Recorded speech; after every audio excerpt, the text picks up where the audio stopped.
नमस्कार, आप देख रहे हैं MK UP national 24x7 news channel. मैं मूर्ध्वज कुमार। आइए नजर डालते हैं आज की कुछ प्रमुख खबर की ओर। दरअसल खबर राजनीतिक से जुड़ी हुई है।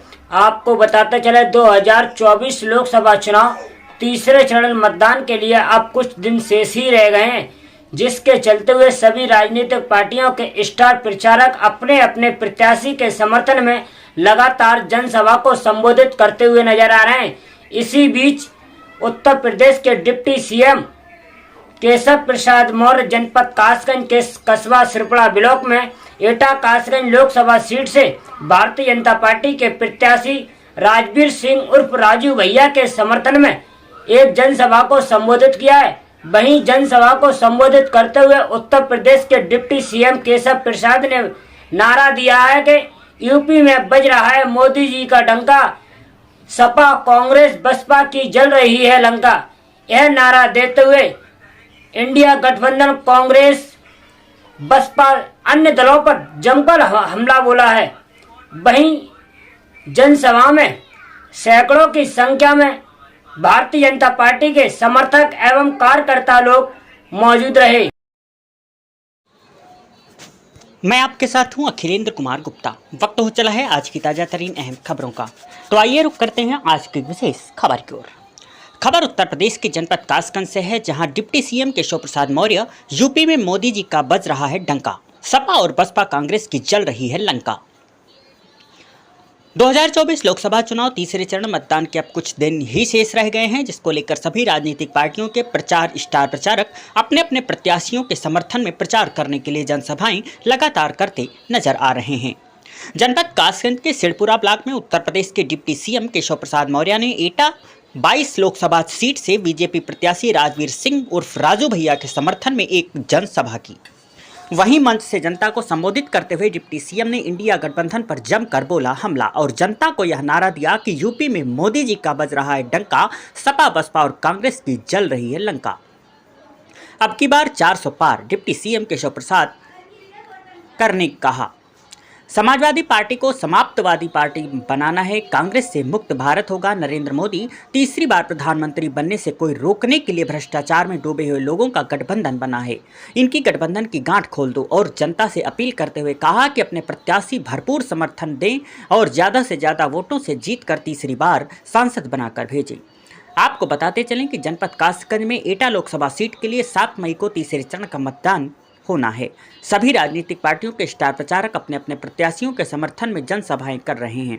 भारतीय जनता पार्टी के कई जनप्रतिनिधि, विधायक और पदाधिकारी, कार्यकर्ता एवं हजारों की संख्या में भारतीय जनता पार्टी के समर्थक मौजूद रहे।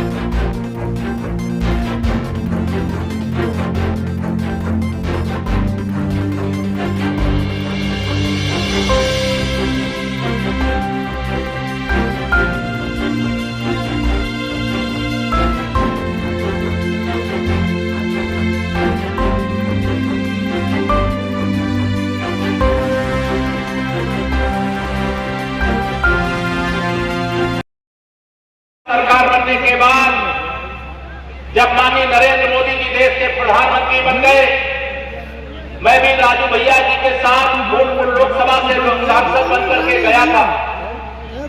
आदरणीय प्रधानमंत्री जी ने मुझे उत्तर प्रदेश भाजपा का अध्यक्ष बना करके आप सबके बीच में भेजा था और आप सब ने आशीर्वाद दे करके समाजवादी पार्टी की गुंडागर्दी, अपराध, माफियागिरी और दंगा प्रदेश से मुक्त करा करके भारतीय जनता पार्टी के 325 विधायक जिता करके उत्तर प्रदेश में सरकार बनाने का,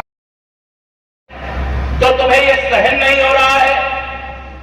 मैं दावे के साथ कह रहा हूं कि उत्तर प्रदेश के अंदर नरेंद्र मोदी जी का बज रहा है डंका और सपा बसपा कांग्रेस की जल रही है लंका। आप विश्वास रखना, 7 मई को होने वाले लोकसभा चुनाव से पहले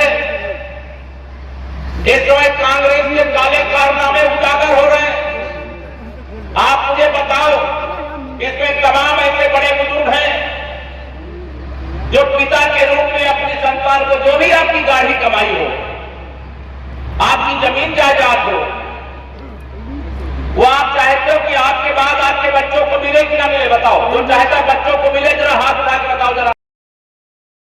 लोग जीत रहे हैं। सपा बसपा कांग्रेस का यूपी में खाता नहीं खुलेगा। देश में 370 से अधिक कमल के फूल खिलेंगे, 400 से अधिक हमारे गठबंधन के साथी मिलाकर के जीतेंगे। और जो प्रधानमंत्री जी ने कहा है अब की बार 400 पार, फिर एक बार प्रचंड बहुमत की मोदी सरकार यह बनने जा रही है। सपा बसपा कांग्रेस का सफाया करने का जनता ने मन बना लिया है। अगर 2014 में माननीय नरेंद्र मोदी जी की हवा थी, 2019 में अगर माननीय नरेंद्र मोदी जी के नाम की आंधी थी, तो 2024 में माननीय नरेंद्र मोदी जी के नाम का तूफान चल रहा है, जिसके सामने न सपा बसपा कांग्रेस टिक पा रही है, न इंडी गठबंधन टिक पा रहा है। चारों तरफ कमल का फूल खिल रहा है, विकास का फूल खिल रहा है, शक्तिशाली भारत बनाने का फूल खिल रहा है और पूरा देश भारत माता की जय और वंदे मातरम बोले इसकी जयकार हो रही है। और पाकिस्तान के कब्जे वाले कश्मीर में भी तिरंगा फहराने का संकल्प लेकर के लोग 400 पार करने का संकल्प अभी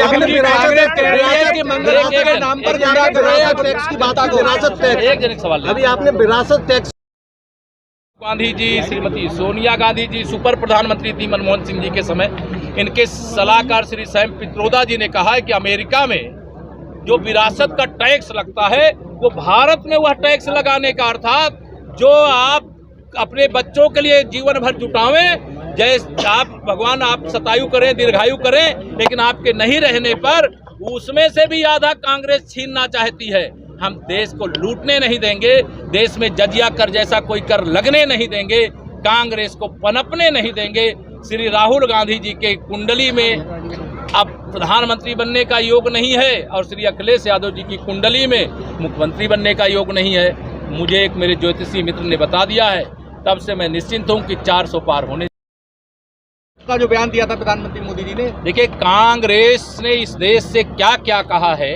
मैं अगर कांग्रेस से सवाल करूं तो पाकिस्तान के कब्जे में कश्मीर का एक हिस्सा क्यों है? कांग्रेस जिम्मेदार है। 370 लगी, इसके लिए कौन जिम्मेदार है? कांग्रेस जिम्मेदार है। भारत में आतंकवादियों को पैदा करने की फैक्ट्री पाकिस्तान में लगा करके यहाँ आतंकवादी हमले करवाने का कौन जिम्मेदार है? कांग्रेस जिम्मेदार है। देश के विभाजन का कौन जिम्मेदार है? कांग्रेस जिम्मेदार है।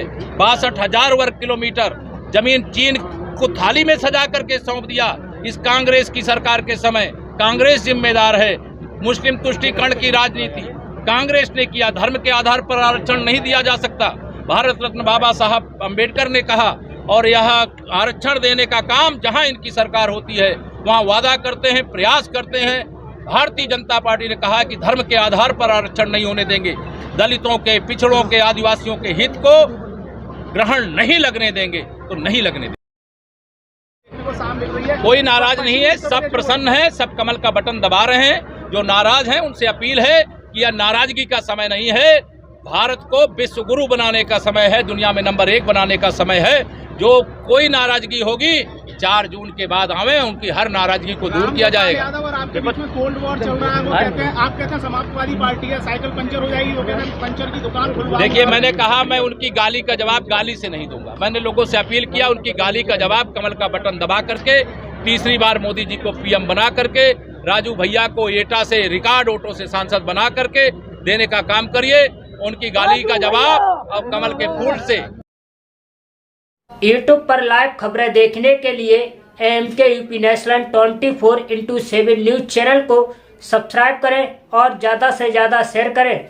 फिर मिलते हैं ऐसी अन्य बड़ी खबरों के साथ। देखते रहिए MK UP national 24x7 news channel.